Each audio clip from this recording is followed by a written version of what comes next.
මේ මත් කුඩු බැඳුණු ජාලය ඒක ඉතාමත් විශාල ව්‍යසනයක් කියලා තියෙනවා අපේ රටට. එකක් අපේ තරුණ පරම්පරාව මේ මත් කුඩු ජාලයත් එක්ක සම්බන්ධ වෙන නිසා ඇතිවන ව්‍යසනය. දෙවෙනි එක මත් කුඩු ජාවාරම රහ උපයා ගන්නා මහා ධනය සහ මත් කුඩු වෙළඳපොළ බෙදා ගැනීම සඳහා තියෙන තරංගයේ විසින් ඇති කරන පාතාල ගැටුම් තත්ත්වය. ඊළඟ විශේෂම ගත්තොත් මත් කුඩු ජාලය හරහා උපයා ගන්නා ධනය හරහා අපේ රාජ්‍ය යාන්ත්‍රණ අඩපණ කරලා තිබෙන ප්‍රමාණය. දැන් ඔබ වහන්සේලා දකින්න ඇති බූස්සේ අපි අවස්ථා කීපයක් පරීක්ෂාවට භාජනය කරපුවාම අපිට දුරකථන නේද විශාල ප්‍රමාණයක් වන අවස්ථා කීපයක් මම හිතන මාසෙට දෙපාරක් චෙක් කරත් අහු වෙනවා. මේ මත් කුඩු ලබා ගැනීම සඳහා මුදල් උපයා ගැනීම සඳහා දරන ප්‍රයත්න විසින් සමාජ අපරාධ පවුල් වල ආරවුල් දමාස්ථාවර වෙන දේවල් ඇති වී තිබෙනවා. ඒ වගේම මේ ව්‍යසනයේ විසින් සමාජ විශාල වශයෙන් අස්ථාවර භාවයක් පත් කර තිබෙනවා. ඒ නිසා මම හිතලා තියෙනවා ලංකාවේ මේ වෙලාවේ තිබෙන ප්‍රධානම ව්‍යසනයේ බවට පත් වෙලා තිබෙන්නේ මේ මත් කුඩු හා බැඳුණු සංවිධාන අපරාධ. අපි මොන සැලසුම් මොන සංවර්ධනයක් හැදුවත් අපිට වැඩක් නෑ.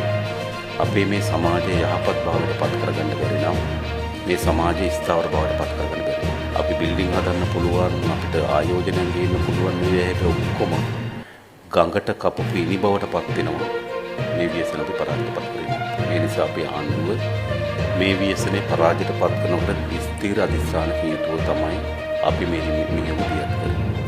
අපි මීට පෙරත් අවස්ථා ගණනාවකදී මේ ක්‍රියාමාර්ගය මෙහෙම සඳහා තියෙන පැති ගණනාවක් ගැන කතා කර එකක් මේවා වැටලීම මේට ඇබ්බැහි වුණු අය පුනරුත්ථාපනය කිරීම අපේ හාමුදුරන් වහන්සේලා ආගමික සංස්ථාවන්කින් සමාජයන්ට ගෙන යන පණිවිඩ මාධ්‍ය මේ වගේ අපිට පැති ගණනාවකින් අපිට අවශ්‍ය වේවි මේක පරාජයටපත් කිරීම සඳහා අවශ්‍ය නැ සැලසුම.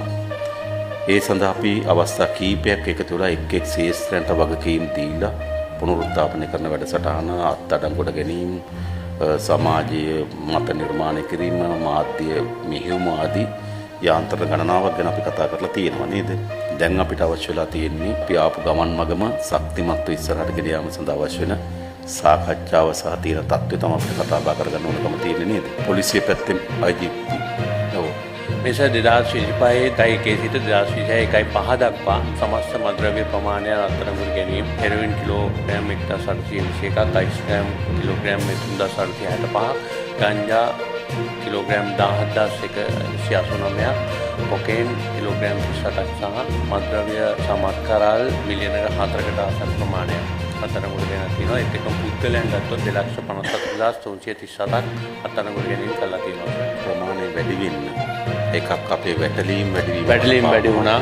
හැබැයි වැඩි වීම නෙවෙයි. ඒක ට්‍රෙන්ඩ් එක ගැන අපිට නැද්ද දත්ත? මොන වගේ ට්‍රෙන්ඩ් එකකද මේක වර්ධනය වෙමින් යන්නේ කියලා? සර් ඒකත් අවසන් වර්ධ කළා තියෙන 2019 ඊට පස්සේ දැන් මේ අවුරුද්දේ අපි එකක් කරගෙන යනවා 26ට බැවීම් සම්බන්ධයෙන් සර් අපි ඇරෙස් සම්බන්ධයෙන් අපි හෑන්ඩ්බුක් එකක් ඉෂුව කරලා තියෙනවා. ඒ සම්පූර්ණ ඇරෙස් කරලා මේ අවුරුද්ද වෙනකොට 2024 වෙනකොට අයිස් සම්බන්ධ වීම තමයි ගොඩක් ප්‍රවණතාව වැඩි වෙන්නේ. ඒක නිසා කොළඹ දිස්ත්‍රික්කේ තමයි ගොඩක් වැඩි වෙන්නේ.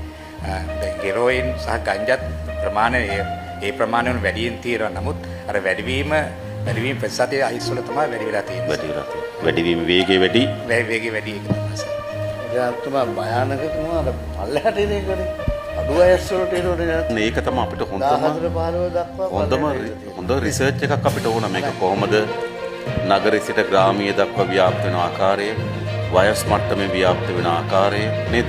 අන්න ඒ වගේ පොඩි අපිට ඕන මේ ටිකක් මේක ගැන ගැඹුරින් දැනගන්න යම් සමීක්ෂණයක් අවශ්‍යයි. වයස් කාණ්ඩ ඔක්කොම බලනවා සර්. වයස් කාණ්ඩ ස්ත්‍රීත්ව භාව වෙනවා. ඔය ස්ත්‍රීත්ව උගත් මට්ටමේ අධ්‍යාපන මට්ටමේ වගේ ඔක්කොම ආර්ථික මට්ටම ඒ ඔක්කොම ඇසස් කරලා කමියුනිටි එකක් කරනවා. උත්තර කාලයට නේද? දැන් මේ අවුරුද්දේ පටන් ගත්තේ. දැන් මේ අවුරුද්දේ අපි මුල හරි වේකාන්තේ කොට අපි මතක කරගන්න මාර්තු වගේ පළවෙනි මාස තුන රිහැබිලිටේෂන් එකේ ප්‍රොෆෙසර් අපි ඔක්කොම කියලා සම්බන්ධ වෙනවා. ජනාධිපතිතුමනි මම රජරට වෛද්‍ය